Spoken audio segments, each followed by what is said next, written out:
په مخ د ځمکه باندې الله رب العزت ډیر زیات مخلوقات پیدا کړي دي، لیکن انسان ته الله رب العزت اشرف المخلوقات ویلي دي. انسان له الله رب العزت یو درجه ورکړي ده چې کله په انسان کې انسانیت دي، نو الله رب العزت داسې کس ته الله رب العزت فرمایي ولقد کرمنا بني آدم.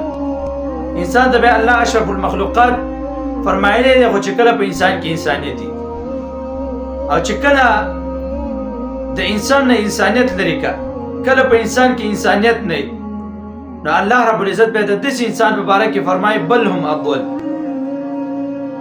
نو د ځناور نه ته الله بدتر ویلی دی. دې وجې نه چې کوم انسان الله رب العزت پیدا کړی و کامل العقل انساني، زر په الله رب العزت کامل پیدا کړی. په دنیا کې دوه قسم مخلوقات دي، یو هغه مخلوقات دي چې زر په ناقص دي، یو قسم هغه مخلوقات دي چې زر په کامل دي.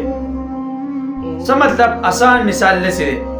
تاسو ګورئ چرګه ده، چرګه چې کله د انډه اچي یا د بچی راوړي، نو دا دومره چغې وایي، دومره کړک کړک کوي چې ټول هر څه خبره کړي. نو د دې ضرب ناقص دی، حالانکه د 20 د 15 او د 10 روپو انډه راوړي. یو طرف ته بل طرف ته میخه ده، میخې ته تاسې وګورئ دا د لکونو بچی راوړي، خو دومره چغې نه وایي. ولې؟ ضرب یې کامل دی.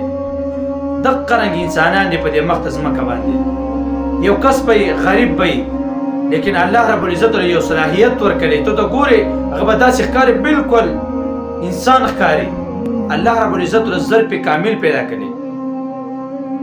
دقه غریب کس خو چې کله مالدار شي تبدیلی پکې نه راځي.